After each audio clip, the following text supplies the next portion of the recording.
Good afternoon student, welcome to Oxford Manava academy.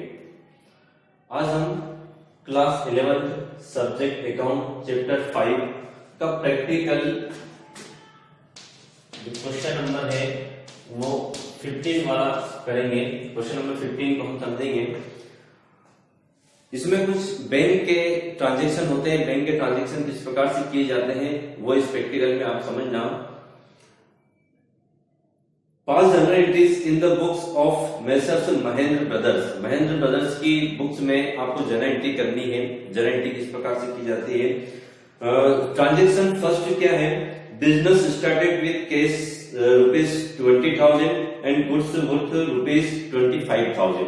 मतलब business start किया जा रहा है जिसके अंदर वो 20,000 रुपए तो कैश इन्वेस्टमेंट कर रहा है और 25,000 क्या कर रहा है, वो गुड्स से इन्वेस्टमेंट कर रहा है। तो उसकी जनरेटिव क्या हो जाएगी?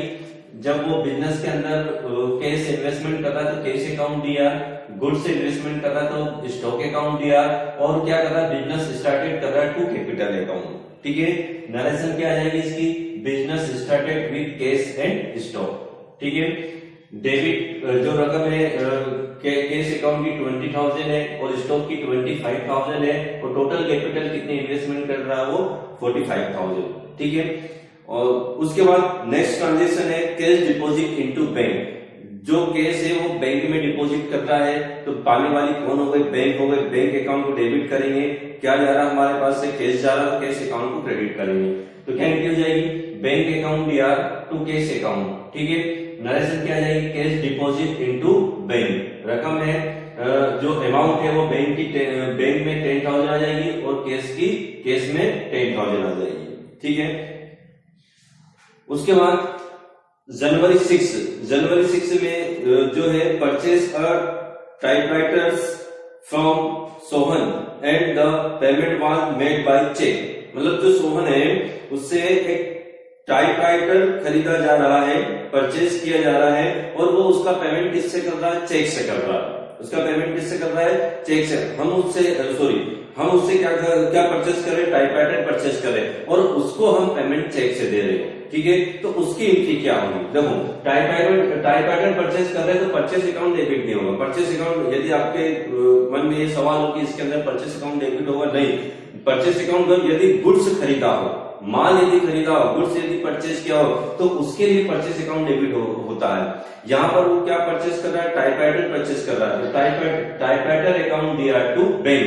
पेमेंट कहां से जा रहा है? बैंक से जा रहा है। हमारे पास क्या आ रहा है? टाइपराइटर आ रहा है। टाइपराइटर अकाउंट डेबिट हो जाएगा और हम उसको चेक से पेमेंट कर रहे हैं। जो चेक है वो बैंक में लेकर जाएगा और हमारा जो बैलेंस है वो जो बैंक में से कम होगा। इसलिए पेमेंट कहां से जा रहा है? बैंक से जा रहा है। हमारा पेमेंट कौन दे रही है? बैंक दे रही है। तो बैंक टू बैंक अकाउंट क्या हो जाएगा? क्रेडिट हो जाएगा। ठीक है, कितने का परचेस कर रहे हैं? 12,000। जो नरेशन हो क्या आ जाएगी? Typewriter purchase. ठीक है, नेक्स्ट ट्रांजेक्शन क्या है आपका? नेक्स्ट ट्रांजेक्शन है जो 13 का है, जनवरी 13 का ट्रांजेक्शन आप पढ़ना और समझना। Received a cheque from Ramesh. Received a cheque from Ramesh. Ramesh से एक चेक प्राप्त हुआ। क्या उसको उसी दिन बैंक में डिपॉजिट करवा दिया? नहीं, उसको अभी चेक प्राप्त हुआ और उस तारीख को ऐसी कोई इंफॉर्मेशन नहीं है, उस डेट को कोई ऐसी इंफॉर्मेशन नहीं है कि चेक उसी दिन बैंक में जमा डिपॉजिट करवा दिया। तो उसको हम, जो चेक हमें रिसीव हुआ है रमेश से, उसको हम कैश मानेंगे। तो क्या एंट्री हो जाएगी? Cash account DR to Ramesh. क्या आ रहा है हमारे पास? चेक आ रहा है तो उसको हम क्या मानेंगे? कैश मानेंगे। तो कैश हमारे पास आ रहा है, किससे आ रहा है? रमेश। देने वाला कौन है? चेक रमेश, तो टू रमेश। ठीक है, चेक रिसीव्ड। नरेशन क्या आ जाएगी? Check received. कितने का चेक दे रहा हो? 2,000 डेबिट में और 2,000 क्रेडिट में। ठीक है, नेक्स्ट ट्रांजेक्शन 15 का लिखना। The cheque of Ramesh was deposit into bank. जो रमेश का जो हमें चेक मिला उसको हम कब मिला था? 13 जनवरी को मिला था और 15 जनवरी को हम उसको बैंक में डिपॉजिट करवा दें। अगले दिन जब बैंक में, अगले किसी भी दिन हम जब बैंक में उसको डिपॉजिट करवाते हैं तो उसकी एंट्री क्या हो जाती है? Bank account DR to cash account. Bank account DR to cash account. Narration क्या आ जाएगी इसकी? Cheque deposit into bank. Cheque deposit into bank. कितने का चेक था? 2000 डेबिट में, 2000 क्रेडिट में।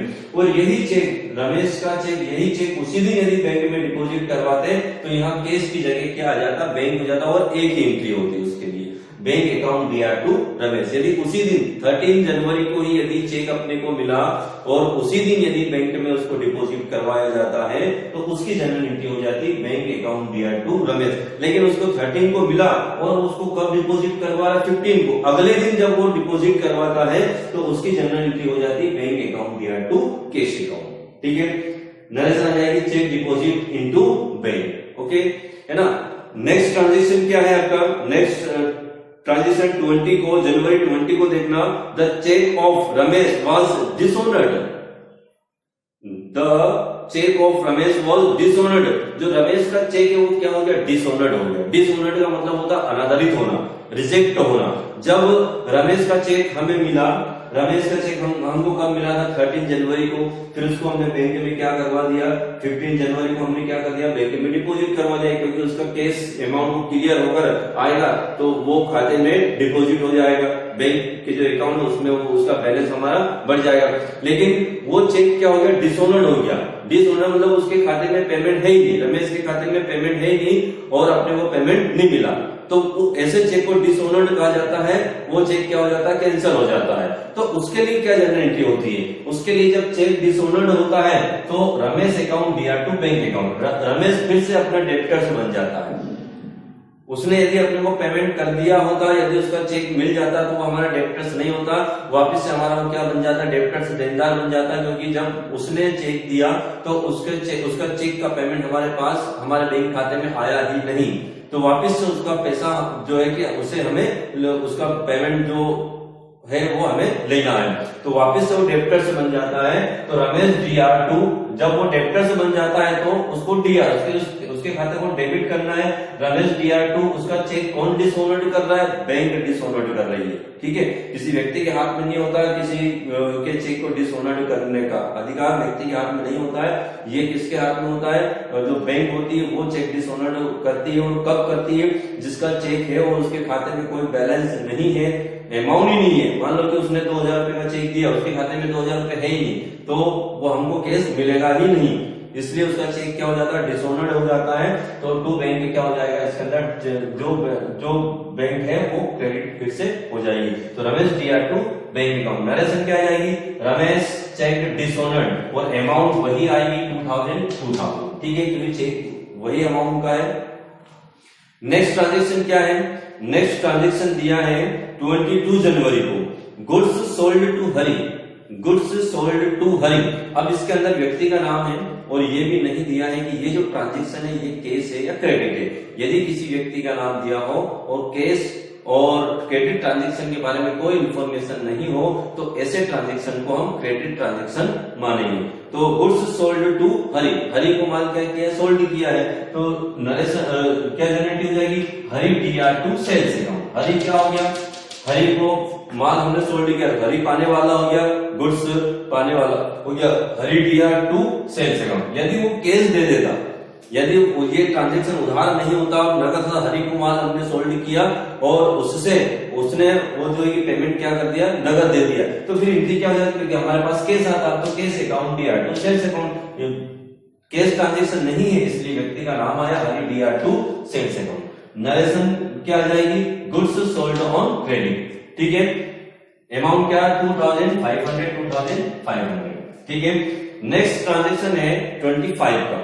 नेक्स्ट ट्रांजेक्शन 25 का है, देखना इसको। जनवरी 25 received 2380 from Hari in full payment. मतलब जो 2500 रुपए का हमने हरि को माल कब सोल्ड किया था? 22 जनवरी को सोल्ड किया था। अब उसका वो पेमेंट दे रहा है। कितना पेमेंट दे रहा है? 2380 रुपए दे रहा है।